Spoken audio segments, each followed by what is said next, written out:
I'm in hell. My friends are in prison. My daughter is getting crazy. My son has been forced into immigration. All this because the state can kill, cheat, and maim.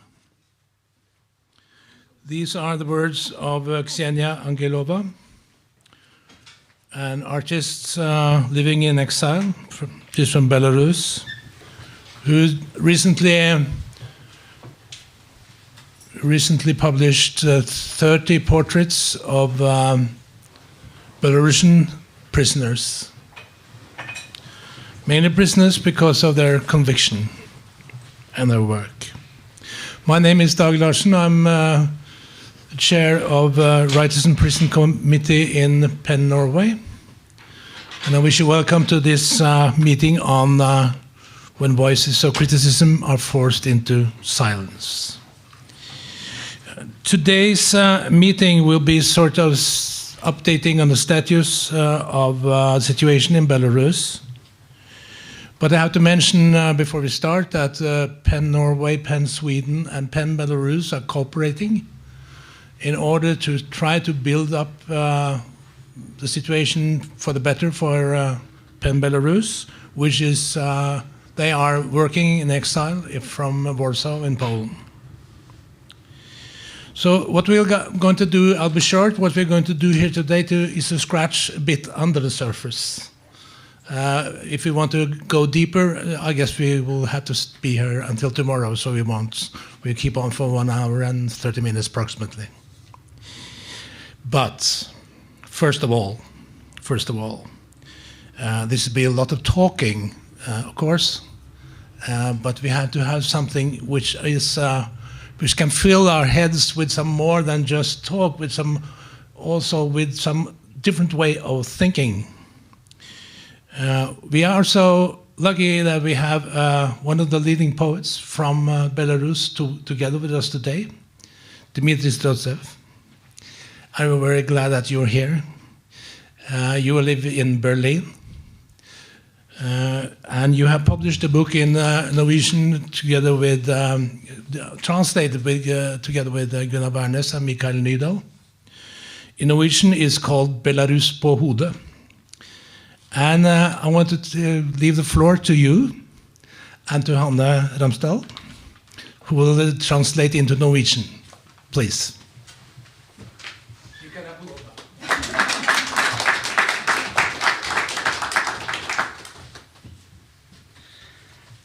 Hello.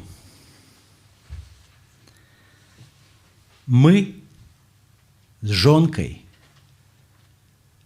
не революционеры, беспартийные и беззбройные. У нашым доме поселился цмок, закутый у броню и драпежны. Найбольш яму даспадобы нашыя дзеці, яны уже збітыя, як китайскі собака. Ужо з іх скура злуплена. Мы дзіка стаміліся іх хаваць. У нас больш няма патаемных кутоў. Што нам рабіць? Міралюбцы, драконафілы. Беларускі пераклад Андрэя Хадановича.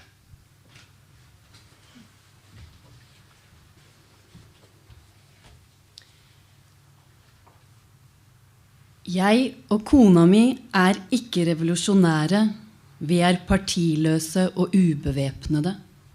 En drage har flyttet inn til oss, kjøttetende og panserkledd. Den mest glad I barna våre, de har allerede blitt mørbanket og flådd, som hunder på et kjøttmarked. Vi så lei av å holde dem gjemt, vi har ingen flere gjemmesteder. Hva skal vi gjøre? O fredskjære drageelskere. 13.08.2020.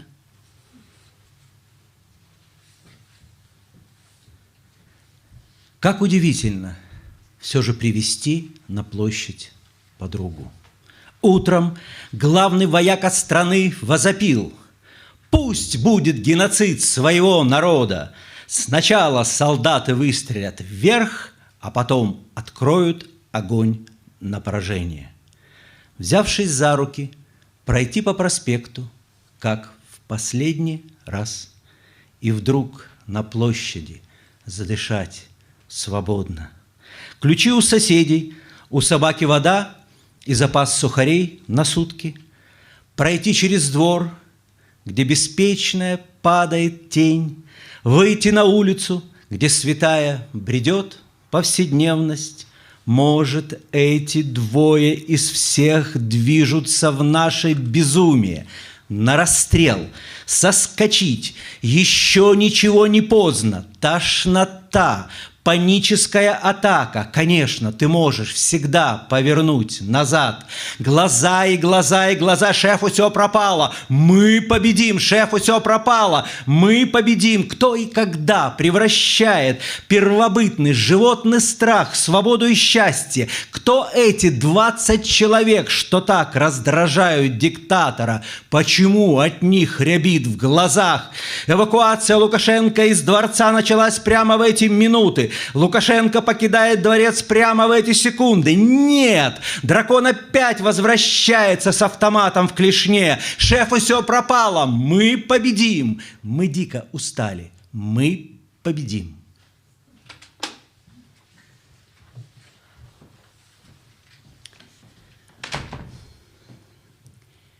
Og likevel det så innmari fint å få ta med seg kjæresten sin til torget. Selv om landets sjefskriger skrek på morgenen. Start folkemordet på våre egne. Først skal soldatene skyte varselskudd. Deretter skal de skyte skarpt. Og hånd i hånd gå nedover den brede gata som for siste gang, og plutselig på torget begynne å puste fritt. Med husnøklene hos naboen, hunden har fått mat og vann for et helt døgn, og krysse bakgården der skyggen faller sorgløst, og kommer ut på gata der hellige hverdager rusler. Det kanskje akkurat disse to av alle som beveger seg gjennom vår galskap mot henrettelsen, eller så dukker de til siden. Fremdeles ingenting for sent. Kvalmen, panikkanfallet, selvfølgelig kan du alltids vende om. Øyne og øyne og øyne, sjef. Alt tapt, vi kommer til å seire, sjef. Alt tapt, vi kommer til å seire, sjef. Hvem og når forvandles den primitive dyriske skrekken til frihet og glede? Hvem disse 20 personene som irriterer diktatoren sånn?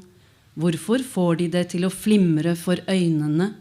Lukasjenkas evakuering fra palasset har startet akkurat nå. Lukasjenka holder på å forlate palasset i dette sekund. Nei, dragen kommer tilbake igjen med et maskingevær i klørne. Sjef, alt tapt. Vi kommer til å seire. Vi så inderlig lei. Vi kommer til å seire. 23.08.2020. Белорусы 3 дня вынимали из бедер, грудей, щек осколки чешских гранат, польские пули. Европейцы, это все, что от вас ждать.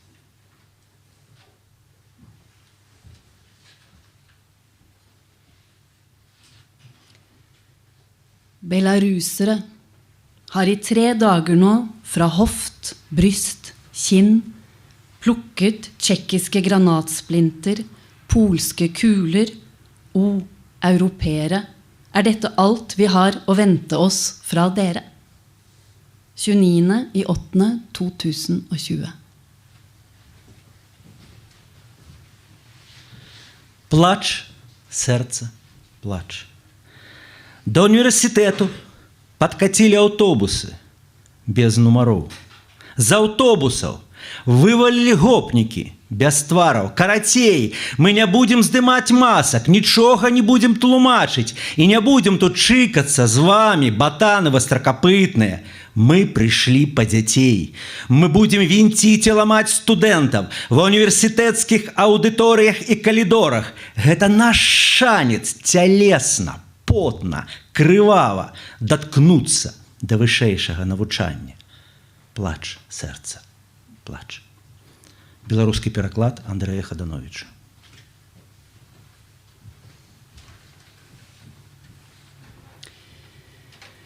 Gråt, hjerte, gråt.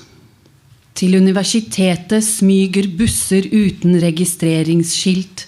Fra bussene velter Gopnik-pøbel ansiktsløst. Ok, så det her dealen.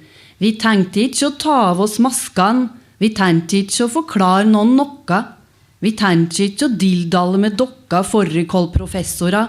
Vi tenkte å ta ungan, vi tenkte å ta sett buntband på og slå studentene for derva I universitetssalene I korridoran, for det her våres fysiske blodstengte svette sjans til å få ei flis av høyere utdannelse.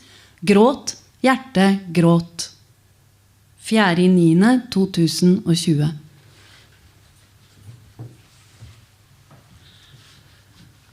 Беларусь опрокинута пробегающим взводом. По земле растекается кровь.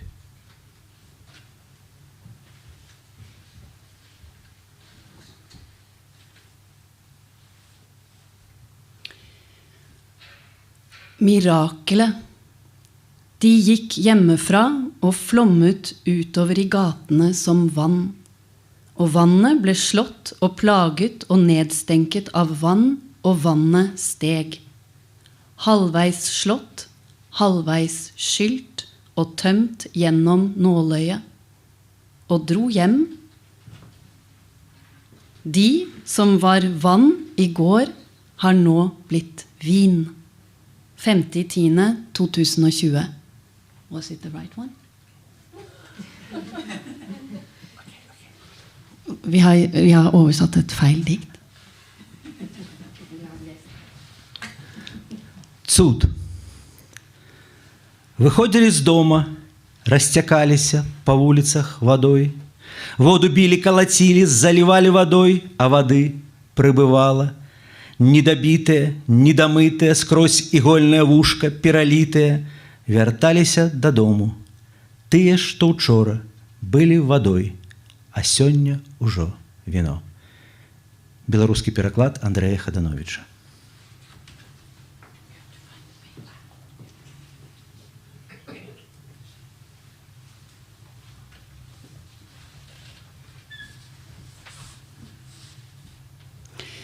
Belarus på hodet.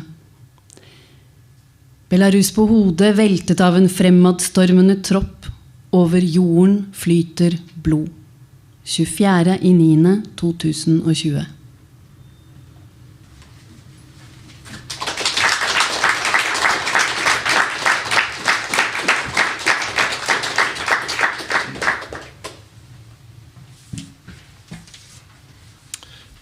Thank you very much. We'll come back later with more from you, Dmitrij.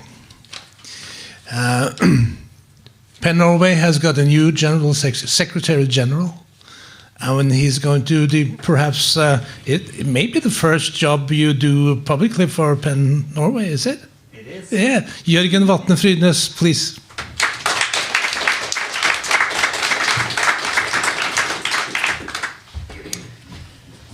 Thank you, and what a start! This is very moving, and really being together with you these couple of days. I just must say I really appreciate it to be part of this movement. PEN Norway and PEN internationally supports writers, journalists, publishers in countries where freedom of expression and information is under pressure. And one of these areas where we in PEN Norway are focusing our attention is Belarus, even though the attention of the world is not present on this country as of now. It is therefore a privilege to have all of you with us tonight. We will talk much more about what is happening within the country now. And As many of you know, the Belarusian authorities unleashed a brutal crackdown following the disputed presidential elections back in 2020, where Alexander Lukashenko returned to a 6th term in office. In the time since, they have arbitrarily detained over 35,000 people and subjected hundreds to torture and ill treatment. The authorities are trampling the rights of freedom of expression, of association, and peaceful assembly. Since July 2021, they have escalated their ruthless attack on independent media, detaining dozens of journalists, shutting down over 100 human rights and civil society organizations, including Belarusian PEN Center. And then since February 2022, the world's eyes has been on Ukraine. But hugely important changes has also happened within Belarus since then. Among them, a referendum which could have major consequences, not only for Belarusians, but for the whole of Europe. So to talk about this situation, I'm honored to have with me 3 courageous individuals. I'm going to introduce them afterwards. But first up, Taciana, who will first introduce PEN Belarus, herself and the work they do. So please, Taciana, Niadbaj, the word is yours.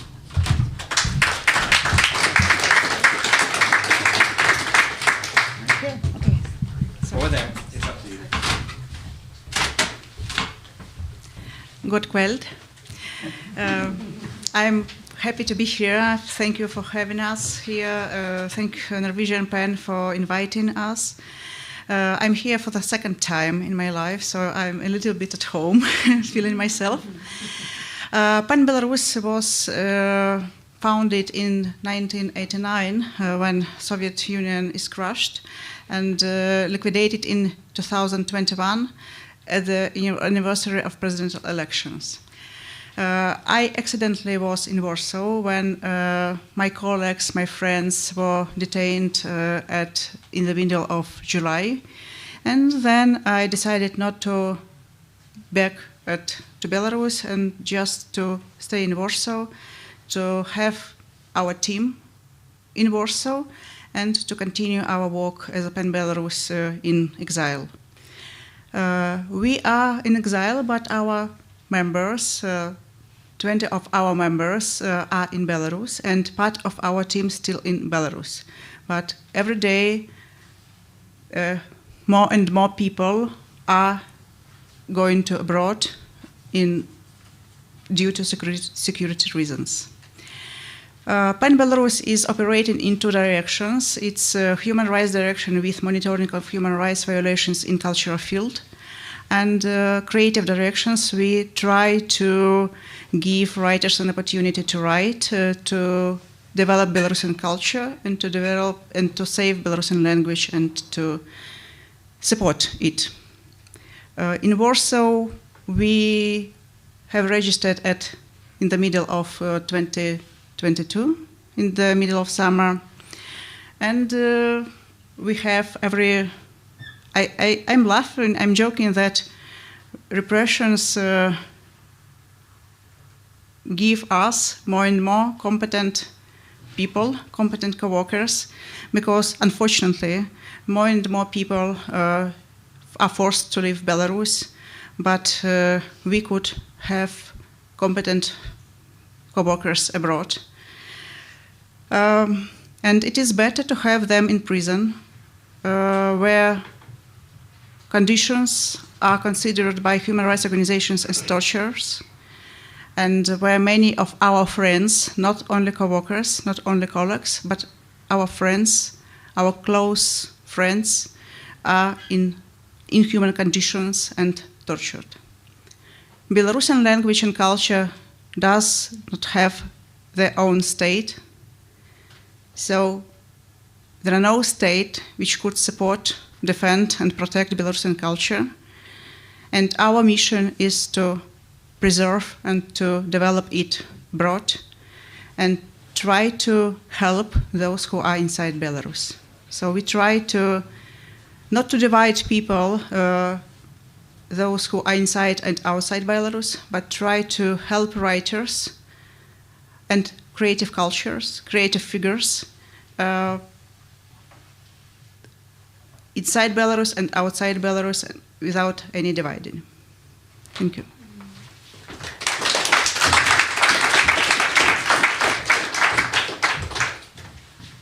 So for our panel discussion today, we have Taciana, together with you from PEN Belarus, Executive Director of PEN Belarus, Iryna Kozikava, and then also Aliaksandra Safonava, Project Manager of the Norwegian Helsinki Committee.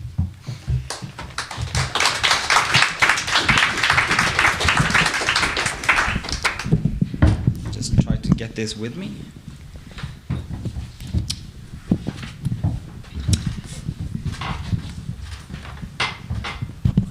I'll start with you, Aliaksandra. Can you inform us a bit about the general situation in Belarus at this moment? Absolutely. I want to thank you, first of all, for inviting me to participate in this conversation with your distinguished guests from Belarusian PEN. And I hope that I can contribute with a little bit of context, because in order to talk about the situation in Belarus today, one should also know what has happened in this past 3 years that maybe were the most dramatic 3 years in the history of independent Belarus. The year 2020 was the year of elections, and Lukashenko, as you mentioned, was running again, and again he was using intimidation and unlawful imprisonment to put his competition or his opponents in prison. And most of them were not allowed to register at all. A big part of them were put in prison for all kinds of trumped-up charges. And one of them was quite famous oppositional blogger, Sergei Tikhanovsky.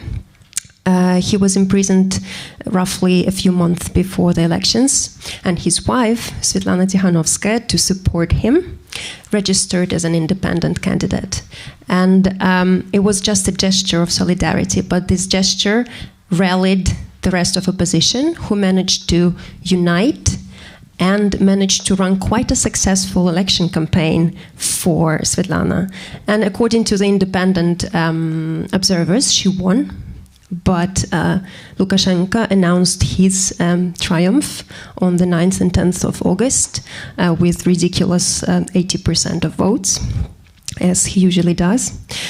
And this technique that he used, this strategy, was not new. And it was also not quite new that Belarusians took to the streets to protest. What was new was the scope of the protests and the scope of the repressions that came right after. I was recently talking to a representative of Viasna, which is the most prominent human rights organization in Belarus, led by Ales Bialatsky, a Nobel Peace Prize winner, who is also in prison now. And this representative, he told me that Viasna was preparing for the consequences of the repressions in 2020 long before the elections, and they estimated that the number of political prisoners in 2020 could rise up to 150 people, and it was a huge number. As of today, the number of political prisoners in Belarus is 1,471. And to compare, we have a population of 10 million people. Russia has a population of 143 million people, and they have 600 political prisoners. So it's quite huge. And in February 2022, those who openly supported Ukraine and those who openly said anything against the war in Ukraine also became victims of persecution. So this time the persecution was indiscriminate, and it included retired people, disabled people, students who were expelled from the universities. It included professionals, teachers, doctors who stood up for their rights, workers who went on strike, and of course people of word, journalists, writers, and cultural figures. And this is something that my colleagues can tell you a little bit more about. In that regard, comparing the situation in 2020 with 2023, Iryna, we talked about this, I think it was earlier today, and you said something like, in 2020, we, the Belarusians, we were seen as the heroes of Europe, standing up to a dictator. And then now, for many, being from Belarus, being a Belarusian, is being a villain, standing together with and supporting Putin in the fight in Ukraine.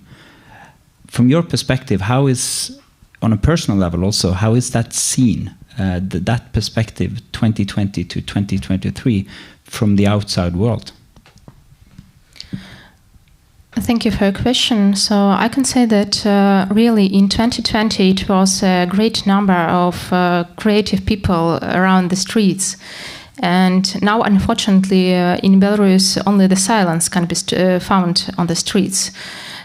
People are afraid of the situation, and people keep their thoughts inside.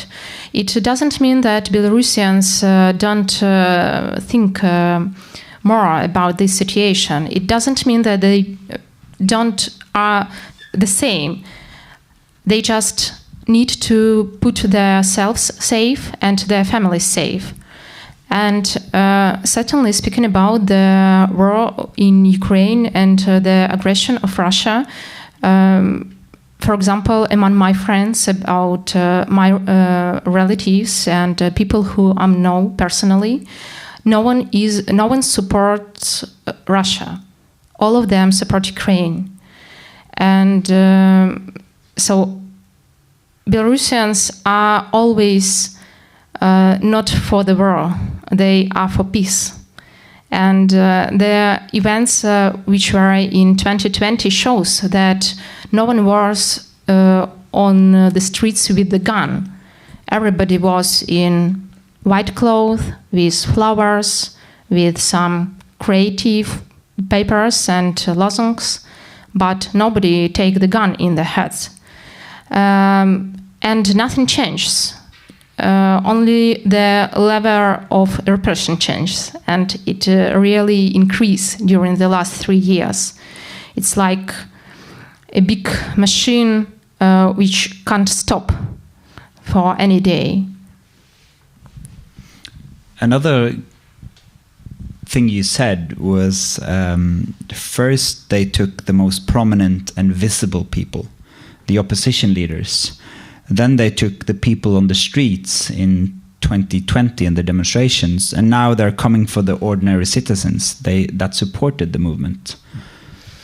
Yeah, it's interesting story about, because in 2020 really the most famous people who were public, who took an active part in these opposition actions, so they were taken and put to the prison.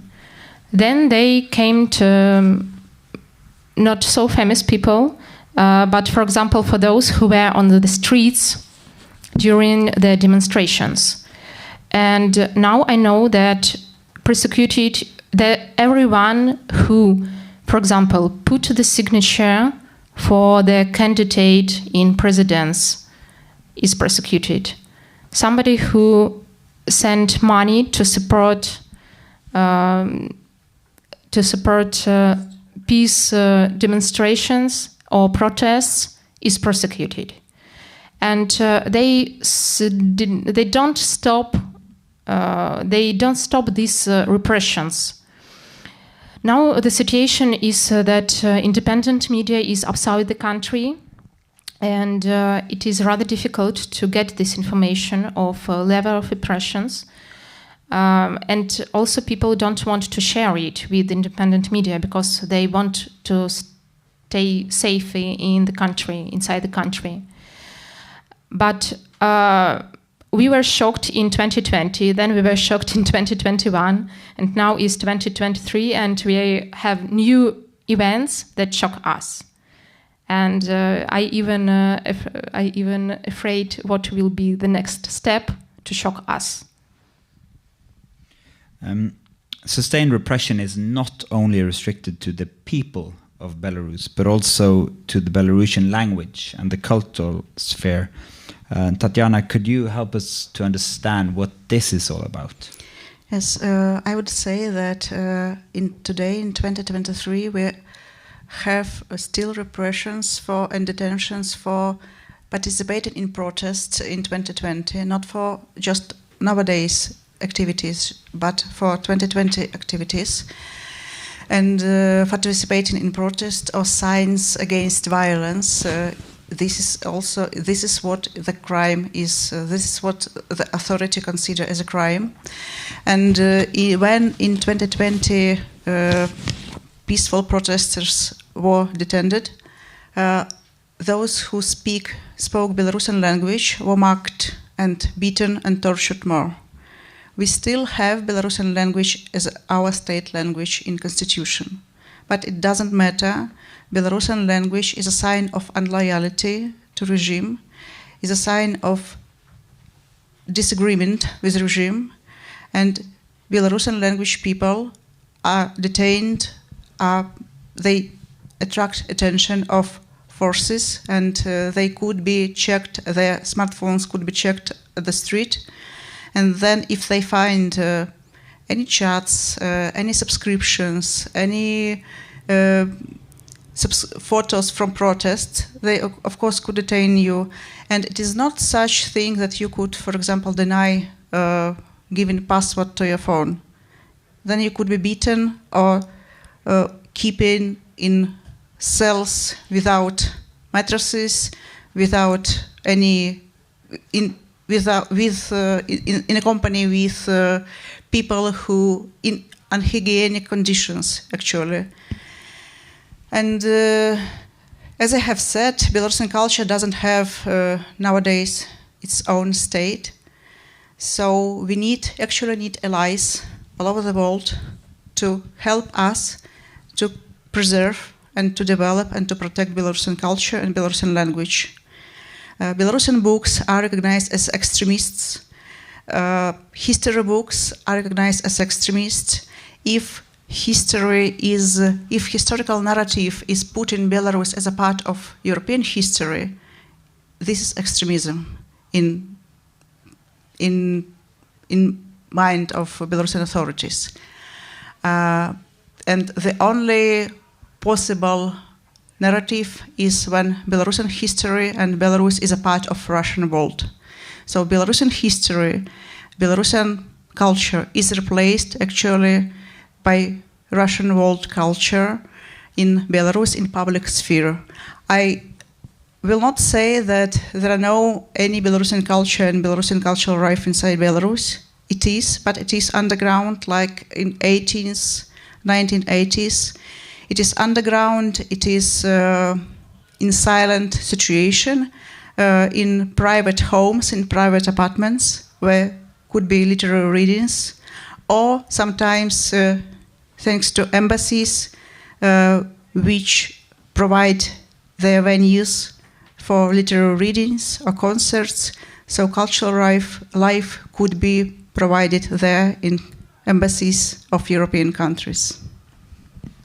And this, the situation in the cultural sector, you described it a bit, but how has that also changed? Today we have, as for today, we have new information. 32 people of world are detained, are behind bars. And about 10% of all political prisoners are cultural figures. We have our monitoring and according to this monitoring, during first half of the year, during first 6 months, 180 days, we have more than 850 cases of human rights violations in cultural field. So you can imagine how it is.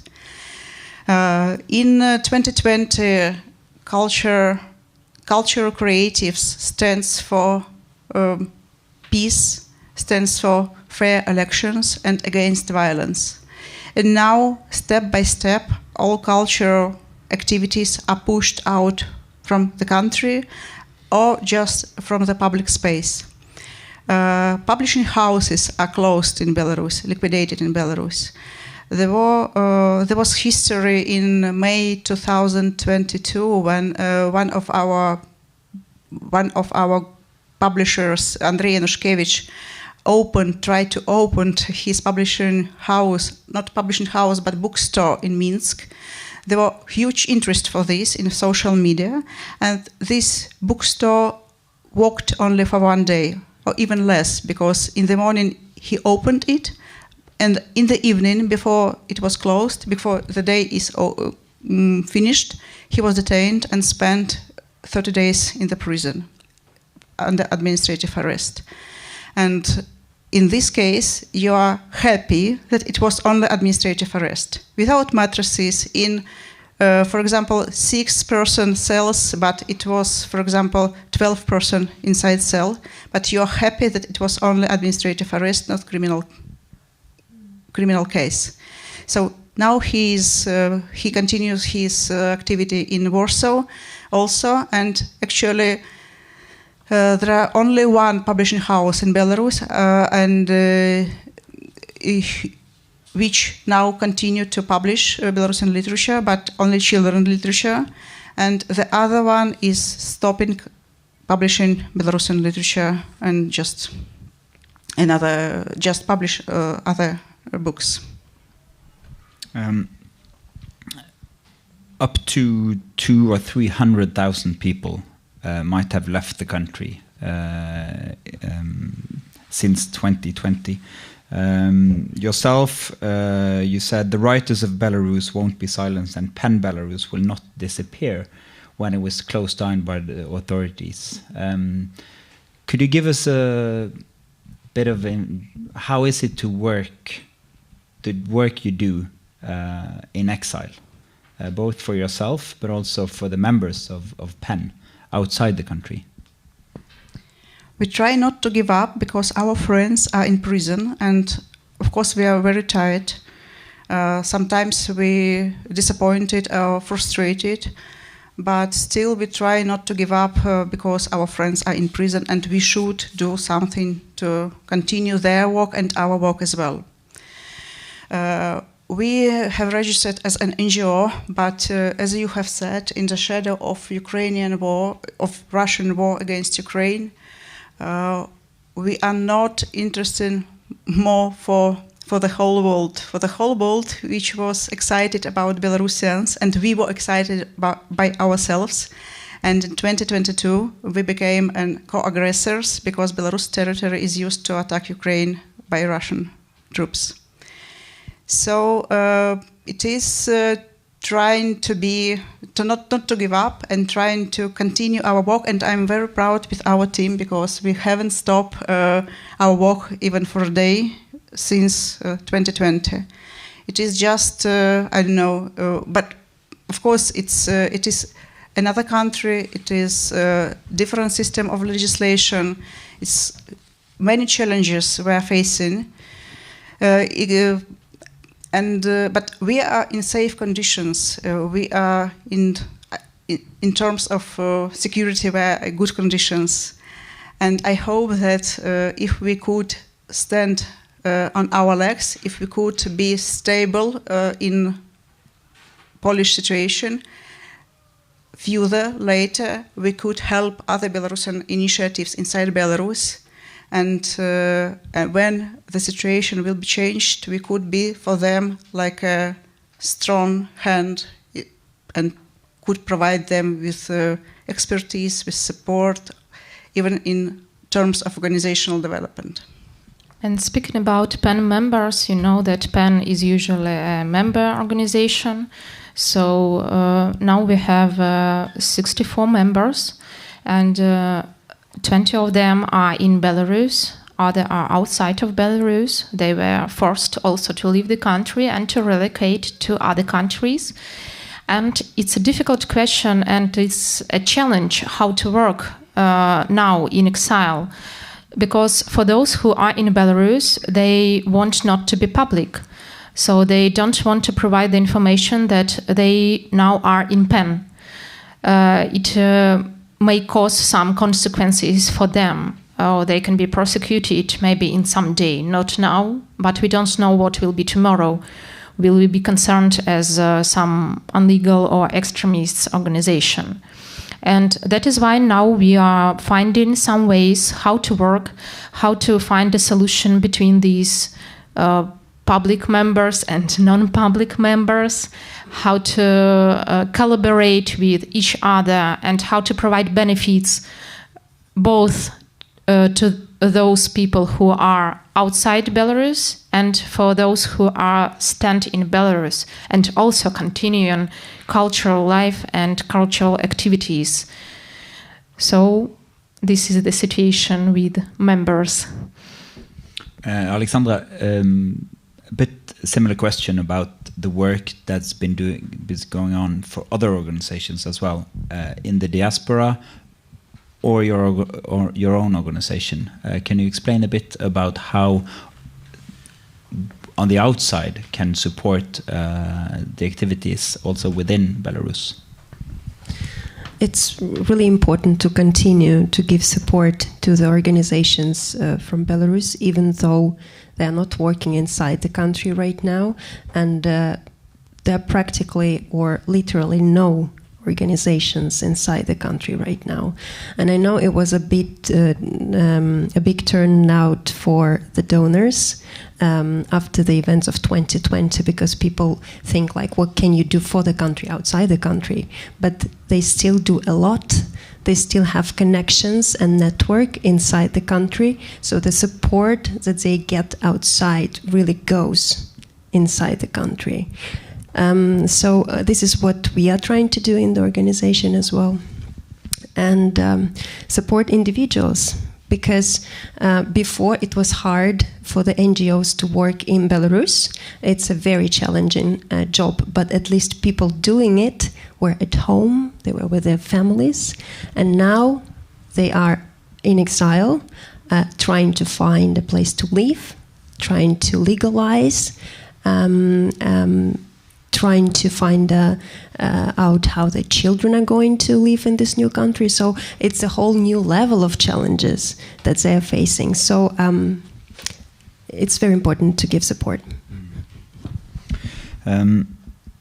We not only have to talk about the situation within the country, but unfortunately we have to talk about the situation within the prisons of Belarus. And the reality is that the situation within the prisons and the detention center is harrowing. And one of the many that are being incarcerated is your own brother, Maksim Znak.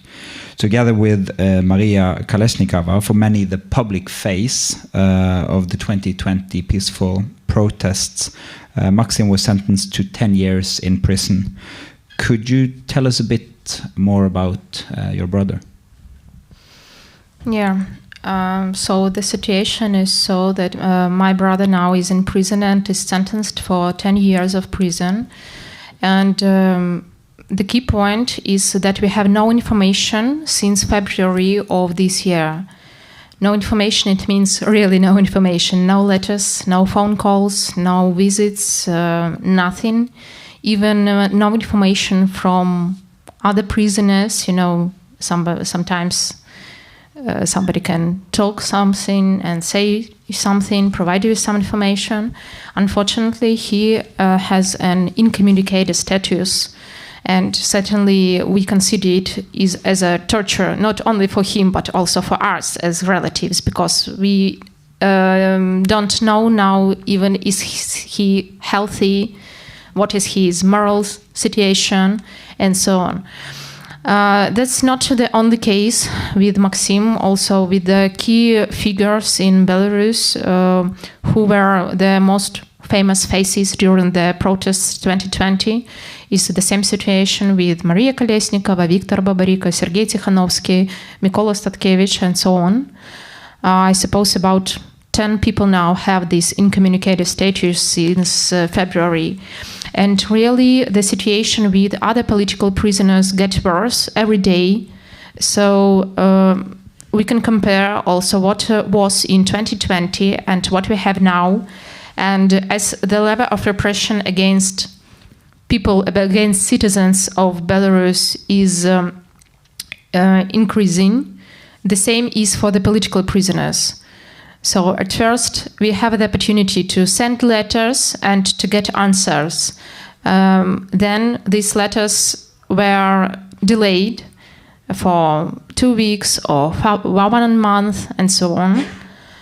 Then when, for example, my brother was sentenced and turned to the colony, to the prison, so the opportunity to send letters and to receive letters remains only for relatives. So no other person can send a letter just to say, so I support you, I'm near you, I remember you. Friends also can't send such letters. And now the situation is there is no letters. And certainly it is illegal. It is also illegal under the Belarusian legislation, because in the constitution there is an article that everyone has the right to get correspondence and to send correspondence, but it doesn't work. So, and the same situation is not only for one article, unfortunately. It for a lot of articles, the same. Being in prison, being in detention center for the first 3 years, my brother wrote the book named Zekameron, and it's a book about with short stories, really short stories for 1 page, about how people live in this pre-detention center. And I'm so proud of his work. His book is now published in Russian, Belarusian, English, German, and Swedish languages. And I have English version with me. It looks in such a way. So, and it's not the book about politics. It's the book about real life and about life of people who are in very difficult conditions. But nevertheless, even in such a difficult situation, they find some humor, they find some jokes, they just try to live and to support each other and to know each other. And I will be very happy if you will have an opportunity also to read it in any language you know. It is published. But I would like to add that when I got the text of this book, when it was not published, I was afraid. I don't want to read it. On the one hand, I wanted to read it, and on the other hand, not. I think, it may be depressed, or it may be a lot of politics inside, and it's very difficult to read it when your brother is there. But then I started, and I can't stop till the end, because it's such full of love to people and to life. And I suppose that this book and his example shows that people who now are in prison, they are full of love. They are not full of violence. They are full of love, and they try to save this life inside them. So, and it is very, very important not to forget that more than 1,500 brave people are there, and with a lot of them we have no communication. Yeah, I would like to highlight that when Iryna says that there is no information, it's not about we don't know is he alive or is he in good health condition. It's not metaphor. It's just because Belarusian prison is not safe place for people. In the middle of July, we had death of artist Ales Pushkin and performer and artist Ales Pushkin, who died because of not receiving medical help. He has, I don't know how it is in English, but he has huge and very strong pain, and he asked about help. He told about his pain, but he didn't receive any help from medical services, so he died. We know exactly about that because he has a diary, and this diary was, I don't know why, how, but he was passed out, taken off from prison with his body. When we are talking about punishment cells, which are usually used to political prisoners as a punishment, in punishment cell you don't have paper, you don't have pen, you don't have book, you have just walls and yourself, and you could be in this punishment cell as long as God wants you to be there. Month, 2 months, we don't know.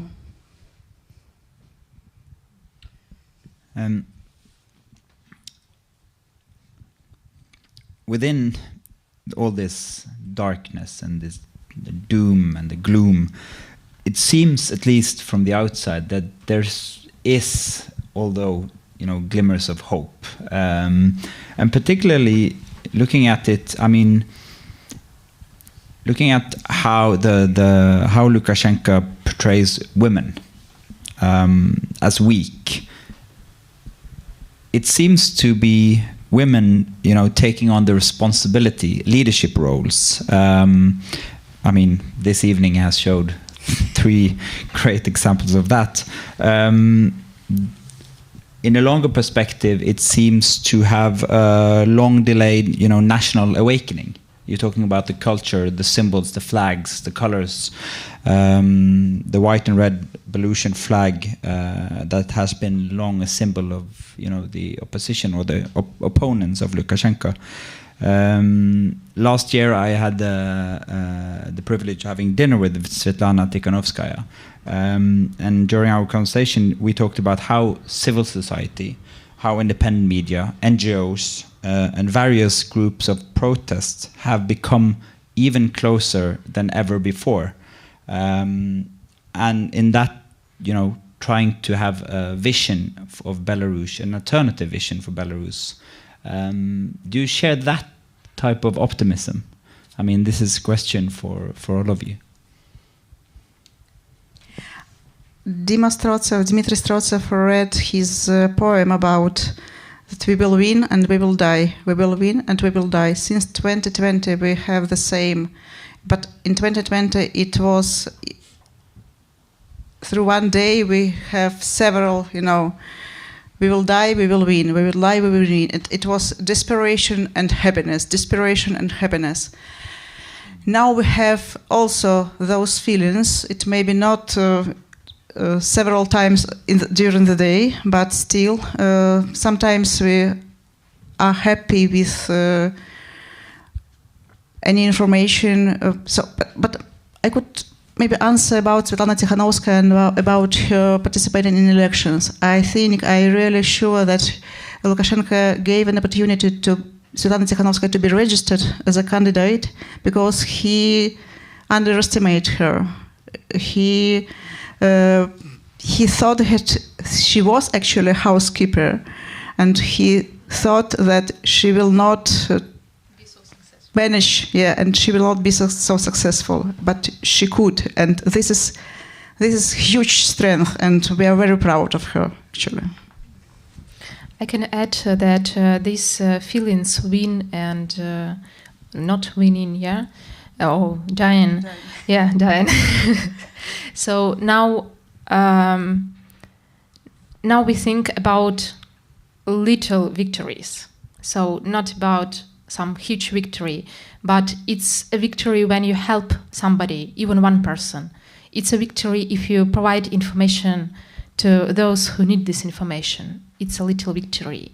And it's a victory to provide somebody with the funds he needs, for example, in Belarus. Inside Belarus. Inside Belarus, yeah. It's a victory for oppressed cultural worker. It's a victory for us.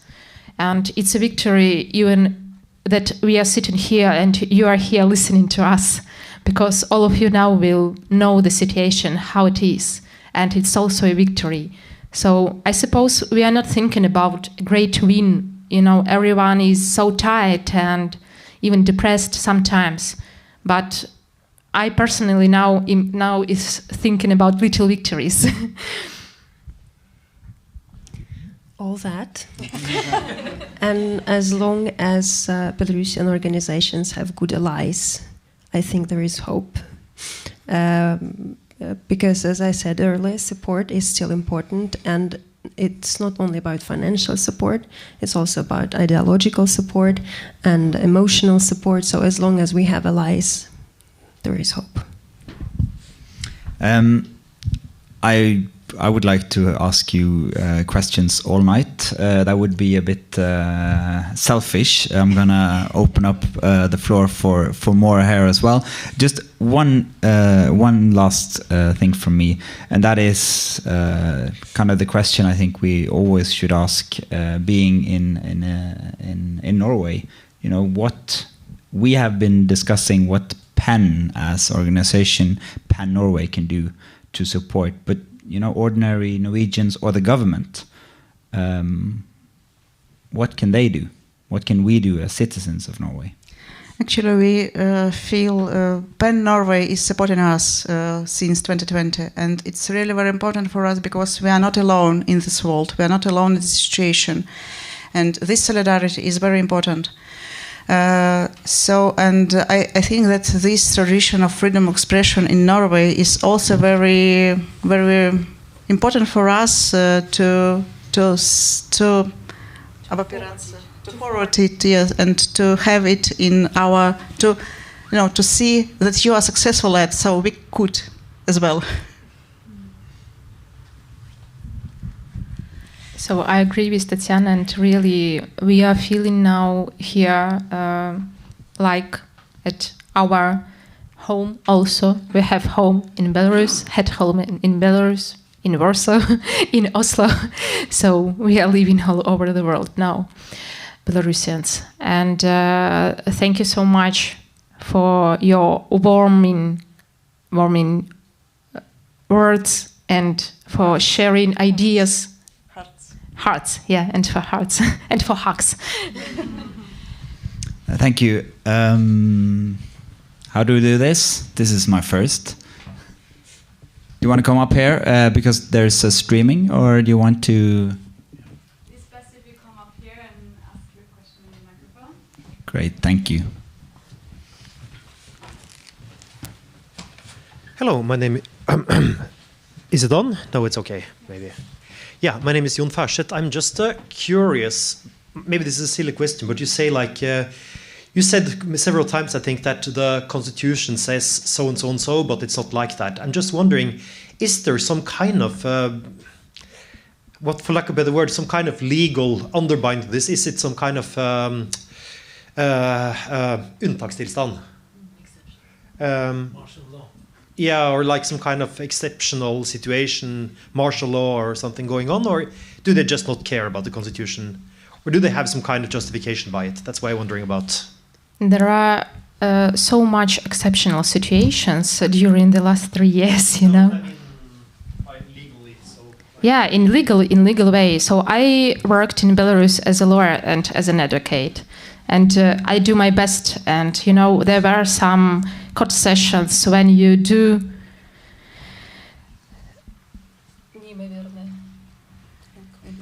impossible things, yeah, really impossible things. So you provide with such a huge number of documents just to show that you are right. And despite of all facts, they make such decisions they want to make. Certainly some part of legislation which is not connected with politics, so it works in some way. But really, during the last 3 years, I can say that problems are not only in those cases which are connected with politics, but also with some labor cases, with labor law, with rights, with human rights. So everything what is connected with human rights now is violated. And when you are fighting for some freedom, when you are unloyal, so you won't get this normal decision from the court. When my brother worked, he was also an advocate and a lawyer in Belarus. In 2020, he said, we don't have bad legislation. It doesn't work. And I agree with him. Certainly, after 2020, we've got a lot of amendments and changes in legislation, and it really got worse. It is really bad now, because there are some articles which are not to be in our legislation. But in 2020, it was okay in some way. So if you will read, for example, the code of elections, and if every article of this code, if people will forward every article which was in this code, election should be normal and fair, yeah. But it doesn't happen, so. I don't know who is the author of this phrase, maybe Maksim, legal default. Yeah, we have since 2020 we have legal default. And if you are asking about exceptions, it's rather... State of emergency was the word I was looking for. And if you're asking about exceptions, I would say that exceptions, rather the normal situations are exceptions. And if you kill someone, not you, but if somebody killed someone, he could get 2 years in prison. And if you're unloyal to regime, you could get 10 years in prison, or even more. There are no state of emergency, not officially.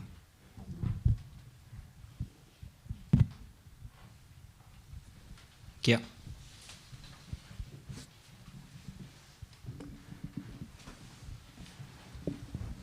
Thank you so much. It was an honor listening to you. I have 2 questions, one for Iryna. My first question for you is, do you consider your brother a victim of enforced disappearances? As you say, he remains incommunicado. You don't have any sort of communication.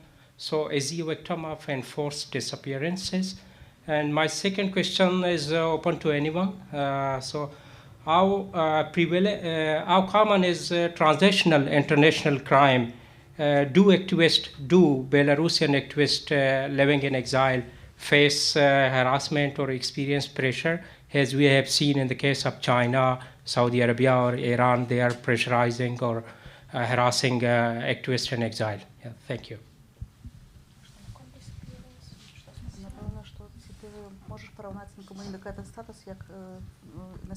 Yeah, thank you.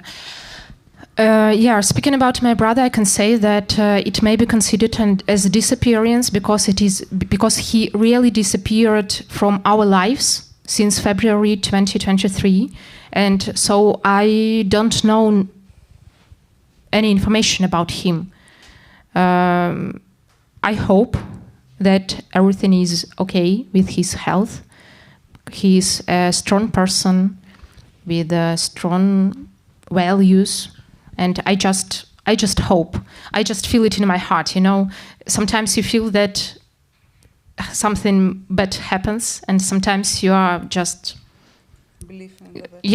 you just believe in the better things and go forward. Now in my heart I have some hope that everything is okay. And about transnational persecution, it's absolutely relevant for Belarusian activists living in exile as well. It's not to the same extent as with Russian activists. Again, it's just the matter of numbers, because the KGB in Russia is much more numerous than KGB in Belarus. So they have all these people living abroad pretending being Brazilian scientists, for example, and doing their job. It's not the same scale for Belarusian KGB agents, but I know that especially in Poland and Lithuania, people are or can be targeted, Belarusian activists. Any last question? Yes, it is, and I think that will be the last question if there's no one else really eager at this moment. No. Yeah. Hi, I'm Lars, and I'm a publisher, and I'm going to publish Belarusian novels in cooperation with Marina, who sits here. That was a short commercial, and the question is I've read that Lukashenko is described as a nationalistic autocrat or dictator. So the question is if he tries to mobilize support around the nationalist cause that he also, and also how he relates to Belarusian language culture. If he kind of tries to mobilize through that, or if he denies it, or represses it, or yeah, that was the question. Can I just start a little bit? My colleague who also works at the Norwegian Helsinki committee, Arve Hansen, who is also a specialist in Belarus, he says that Lukashenko might be the only one dictator who is anti-nationalist. So usually dictators use nationalism to strengthen their power, so they surround the whole idea of dictatorship around nationalism, but Lukashenko does just the opposite. Yeah, he's from Soviet culture, and he always cultivated this Soviet culture as something, and Russian culture as something big, and Belarusian is something, rural and something like that. And only after 2014, when Russia began this war against Ukraine, he was afraid of losing his power, and he tried to turn in the direction of Belarusian culture. But then he saw that this Belarusian culture is against him in 2020. And so he just crushed all of this and tried to destroy all of this and replace it with the culture of Russian world. Thank you so much. On a personal note, I've been working for the last 12 years before coming to PEN at Utøya in Norway, where 69 young people were shot and killed due to their political beliefs. And Utøya also is a place now, after the reclaiming and the rebuilding of the place, of the serious conversations of feelings, but also of hope and resilience. And I think this conversation is quite similar to that. It is about fear. It is about hope, and I'm really, truly inspired by having you with us, and I look forward to the cooperation in the years to come. I'll give the word to Doug, but for that, I think they deserve a huge applause.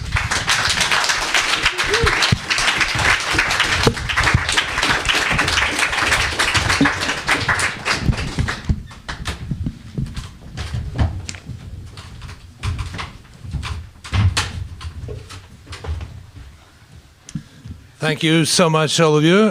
I think we need some sound here. Thank you very much, all of you, and Jørgen especially, for managing this conversation. We're going to finish with some more poetry with Dmitrij and Hanna. I just want to add to what we have heard today, that Charles Baudelaire, the French poet, once said, this is a reminder for anything also about hope and what's the use of language and which language. He said once that you can live for 3 days without water and food, but not one single day without poetry, please.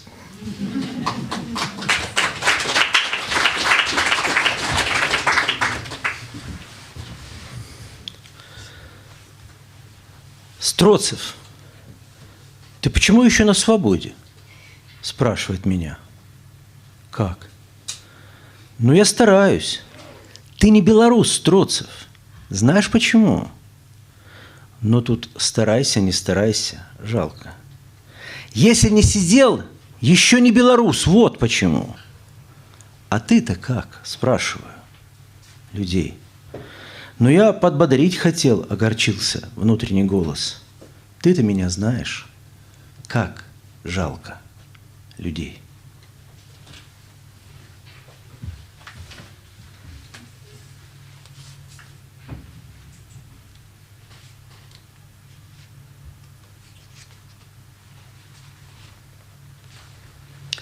Strotsev, hvordan har det seg at du fortsatt på frifot? Det men jeg gjør mitt beste. Du ikke belaruser, Strotsev, vet du hvorfor? Og det spiller ingen rolle hvor mye du prøver. Så synd på. Om du ikke har sittet inne, du ikke belaruser, derfor.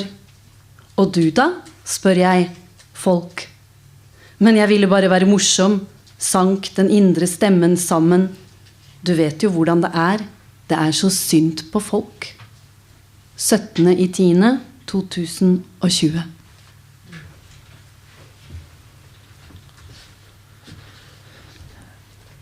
Верши у стакане. На стенках стакана у автозаку. Иероглифы от позногтев. Красное письменство. Запеклося, як пеклописанне на стенах у газовых камерах Освенцима.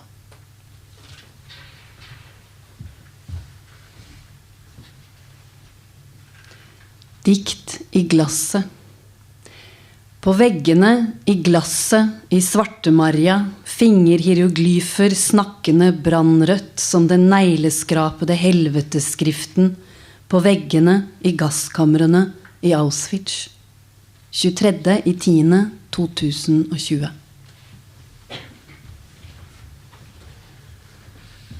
Хлеб. Сергею Масловскому. Я видел подушку из хлеба в пыточной на Окрестина. Что еще сказать о чудовищах, убивающих тело? Боже, посети истязаемых, скорченных на бетонной постели, положивших под голову хлеб причастия.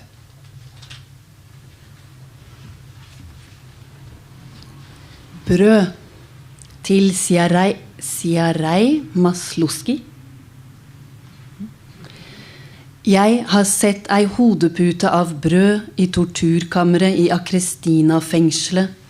Hva mere behøver sies om monstrene som dreper kroppen? Herre, besøk de martrede som krøker seg sammen på betongbenken med hodet lagt på nattværsbrødet. 7.11.2020.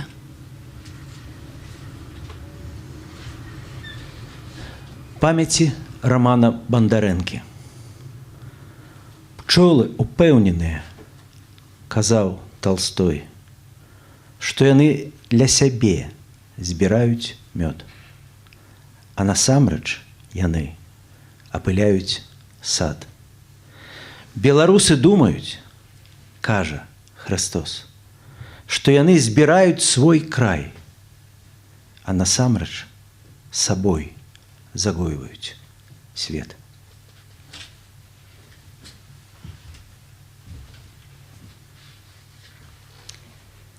Til minne om Raman Bandarenka. Biene overbevist, sier Tolstoj, om at de samler honning til seg selv, men egentlig bestøver de hagen. Belaruserne tror, sier Kristus, at de samler landet sitt, men egentlig helbreder de verden. 13.11.2020.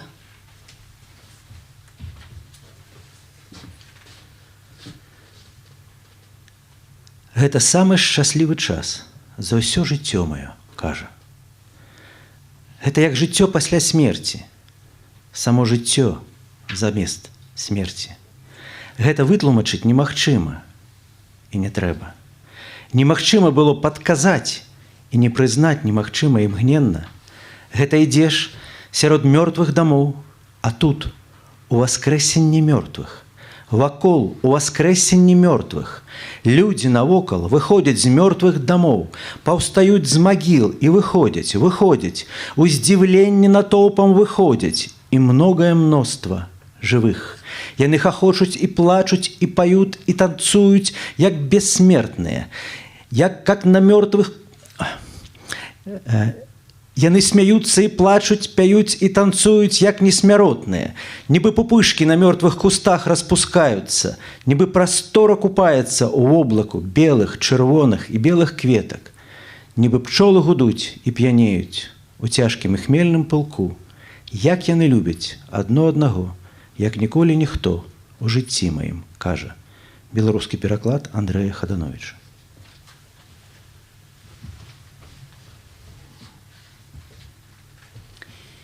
Dette mitt livs lykkeligste tid, sier han. Det som livet etter døden, som livet selv I bytte for døden. Det kan ikke forklares, og det trengs heller ikke. Det kunne ikke forutses, men det kan gjenkjennes med en gang. Det som å gå mellom døde hus, og plutselig står de døde opp.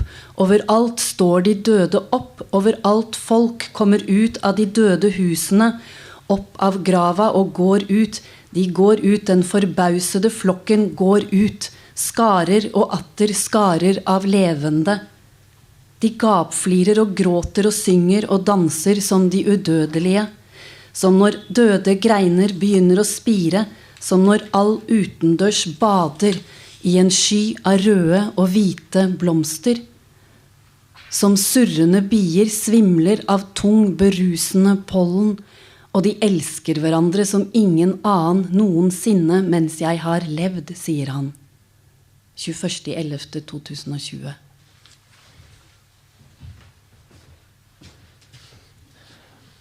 На освобождение Ольги Хиженковой. Ты вернулся в свой город в 53-м. Вернулся, потому что он сдох. А мог не вернуться. Ты вернулся как прокаженный, как с того света. Знакомцы, встречая тебя на улице, опускали внезапные лица, убегали на другую сторону улицы. Он сдох, но страх никуда не девался. Шевелился бровями в умах, клубился в костях, как плутоний. Ты вернулся в свой Минск, как в изгнании. Как же ты изменился, мой город? В 2020-м. Минск. Как ты встречаешь своих драгоценных ЗК? Как окликаешь бесстрашно одного за другим? Каждого, как выписавшегося из больницы, принимаешь в объятия, благоговейно, как исполнение, как счастье, как дар. Цмок, где же твоя победа? Сталин сдох, и тебе шевелит бровями. 20 декабря 2020.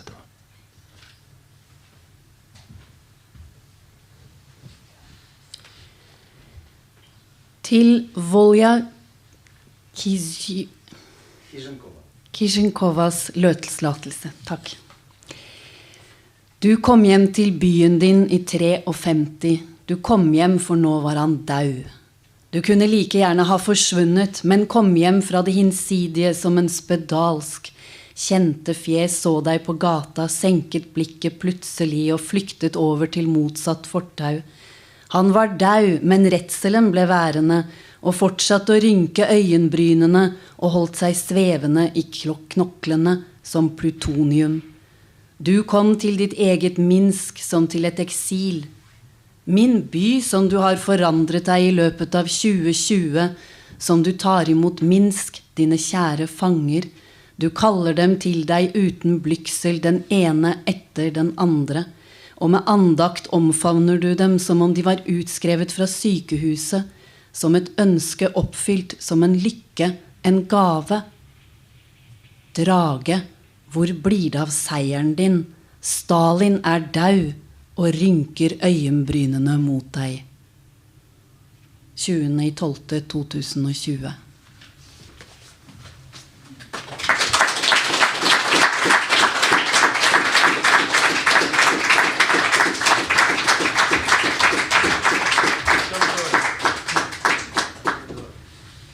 Dima, we have a book for you. I think it's even published in Belarus, but if you get that in version of English, Tarja Vesaas, The Birds. Karl Ove Knausgård considers it to be the best Norwegian novel ever. Okay, this is for you. Thank you.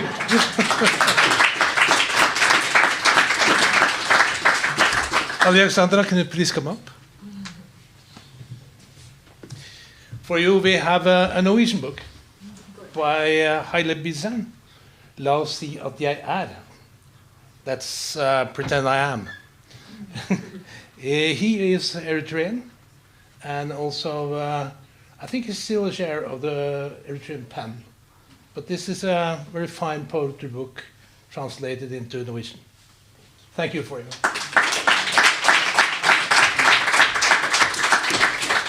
And then I have to call my friends up, Taciana and Iryna. Taciana, there's a Norwegian author called Kjell Askildsen. When I was new as a writer, I talked to him and I asked him how many lines, how much do you write each day? And he looked at me as I was stupid and he said, let's say I'm pleased if it's 10 words. This is Kjell Askildsen, everything like before. Oh, takk.